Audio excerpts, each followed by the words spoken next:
अगर आप लोग भी आज के डेट में मिडिल ईस्ट में देख रहे हैं, ये सोच रहे हैं कि काफी प्रेशर जो है वो मिडिल ईस्ट से आ सकता है world wide on the economies, well एक ऐसा देश भी है जो साइलेंटली यहाँ पे काफी वर्ल्ड की पॉलिटिक्स या हम बात करें इकोनॉमीज को वो इम्पैक्ट करने वाला है। यहाँ पे हम लोग बात कर रहे हैं जापान की। एक ऐसा देश जो दिखने में शांत है, कोई वहाँ पे वॉर्स नहीं, कोई लाउड पॉलिटिक्स नहीं, कोई ड्रामा नहीं।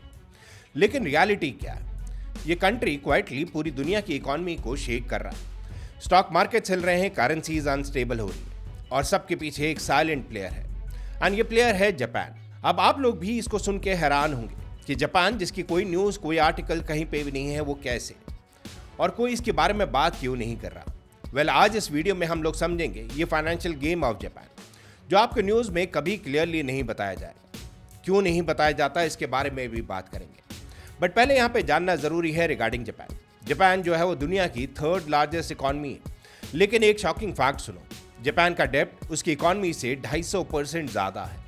मतलब अगर जापान की टोटल इकॉनमी 100 रुपीज़ है तो उसका कर्जा 250 रुपीज़ प्लस है आज के टाइम में। अब आप लोग सोचेंगे ये तो कोलैप्स हो जाना चाहिए था पूरे देश को, जहाँ पे इतना ज़्यादा कर्जा है उसके बाद कोई देश यहाँ पे सर्वाइव नहीं कर पाएगा। लेकिन नहीं, जापान अभी भी स्टेबल है। कैसे?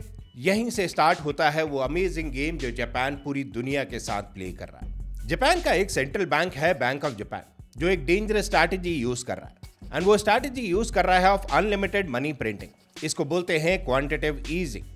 2000 के बाद, स्पेशली 2013 के बाद जापान ने ट्रिलियन ऑफ डॉलर जो है वो प्रिंट करे सिर्फ इकॉनमी को चलाने के लिए। Interest rate almost zero. कई सालों तक जापान ने नेगेटिव इंटरेस्ट भी रखा।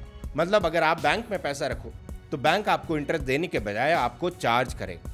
ये नॉर्मल नहीं है, ये एक्सट्रीम इमरजेंसी पॉलिसी है जो यहाँ पे जापान बहुत सक्सेसफुली करता हुआ आ रहा है। बट इसी के साथ आता है सबसे डेंजरस कॉन्सेप्ट जिसके बारे में हम लोगों ने पहले भी बात करी है, इसको हम बोलते हैं येन कैरी ट्रेड। सिंपल लैंग्वेज में समझो, इन्वेस्टर जापान से चीप लोन लेते थे क्योंकि वहाँ इंटरेस्ट रेट ऑलमोस्ट जीरो है। फिर वो पैसे ले जाके इन्वेस्ट करते थे इंडिया में, यूएस में, यूरोप में, जहाँ रिटर्न्स अच्छा मिल जाए एंड जहाँ रिटर्न्स हाई मिल जाए। एग्जाम्पल के तौर पे जापान से 0% पे लोन लिया, यूएस स्टॉक मार्केट में 8% रिटर्न कमाया, प्रॉफिट जो है वो यहाँ पे ऑलमोस्ट फ्री मनी बोला जाता था। तो इसमें प्रॉब्लम क्या है? ये सिस्टम तब तक चल रहा है जब तक जापान ने अपने इंटरेस्ट रेट को लो रख रखा है। बट क्या होगा जब बैंक ऑफ जापान अपना इंटरेस्ट रेट हाई करेगा?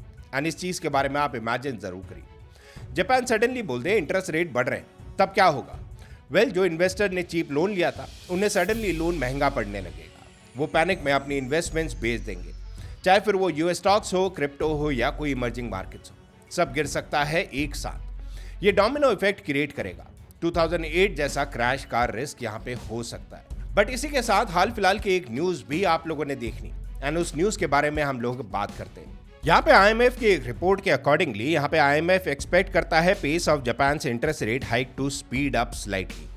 वेल करेंटली जो जापान में इंटरेस्ट रेट है दैट इज 0.75%। यहाँ पे आप पढ़ सकते हो, the International Monetary Fund said on Tuesday it expects Bank of Japan to raise interest rate gradually but at a slightly faster pace than projected 6 months अगो। अब इस चीज से क्या इंपैक्ट पड़ेगा इसके बारे में आगे जरूर बात करेंगे।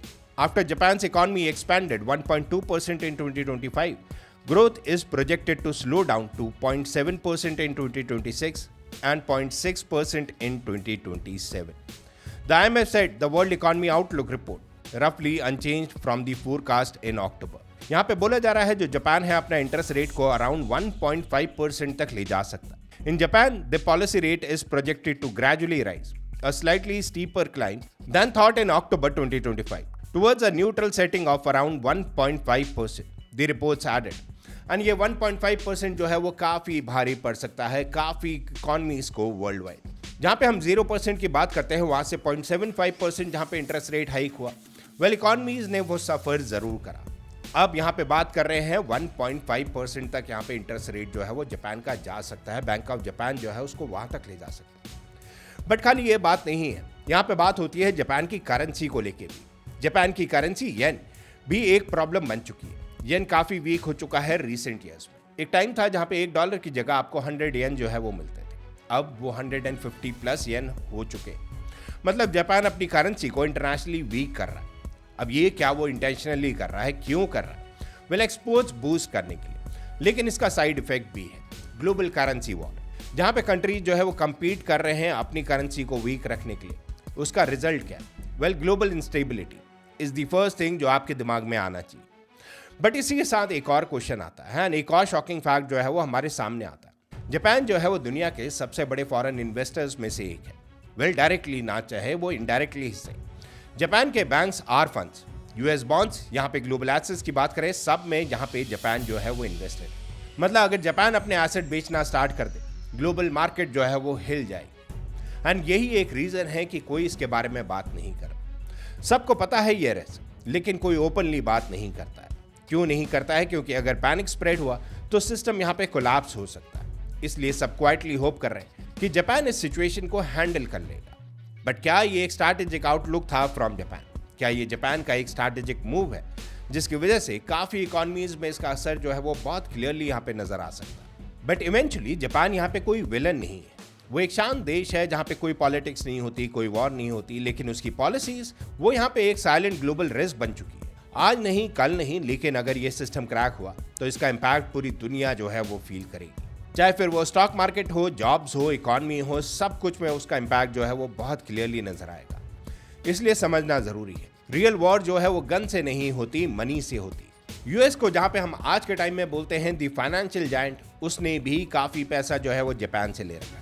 एंड अगर उसको पैसे यहाँ पे जापान को वापस करने पड़े, there is only one thing जो यहाँ पे यूएस कर सकता है, वो अपने एसेट जो है वो सेल करना स्टार्ट करेगा। एंड जैसे ही वो सेल करना स्टार्ट करेगा तब जाके वो रिफंड जो है वो बैंक ऑफ जापान को यहाँ पे मिलेगा। बट तब तक उसका इम्पैक्ट जो है वो बाकी इकोनॉमीज में देखने को मिलेगा, उन एसेट्स में देखने को मिलेगा जो यूएस यहाँ पे स्लोली एंड स्टेडीली सेल कर रहा है। अगर आपको ऐसे ही हिडन फाइनेंशियल ट्रुथ समझना पसंद है तो लाइक जरूर करें, सब्सक्राइब जरूर करें, दोनों चीजें आपके लिए एब्सोल्युटली फ्री। बट हमें यहाँ पे काफी ज्यादा मोटिवेशन मिलता है soon as you do that. So next video में हम लोग बात करेंगे रिगार्डिंग अ बिजनेस, कैसे एक बिजनेस जो है वो इंडिया में ड्रास्टिकली ग्रो हुआ बट उससे भी ज्यादा तेजी से मार्केट में फॉल हुआ। कौन सा वो बिजनेस है? अगर आपको पता है तो नीचे कमेंट में कमेंट करके जरूर बताइएगा। विद दैट्स इट गाइस, आज का वीडियो करते हैं पे एंड। आई होप आपको वीडियो अच्छा लगा हो। वीडियो अच्छा लगा हो तो वीडियो को लाइक कर देना, शेयर कर लेना, सब्सक्राइब कर लेना। Thank you so much for watching our channel. Stay vigilant, stay wired.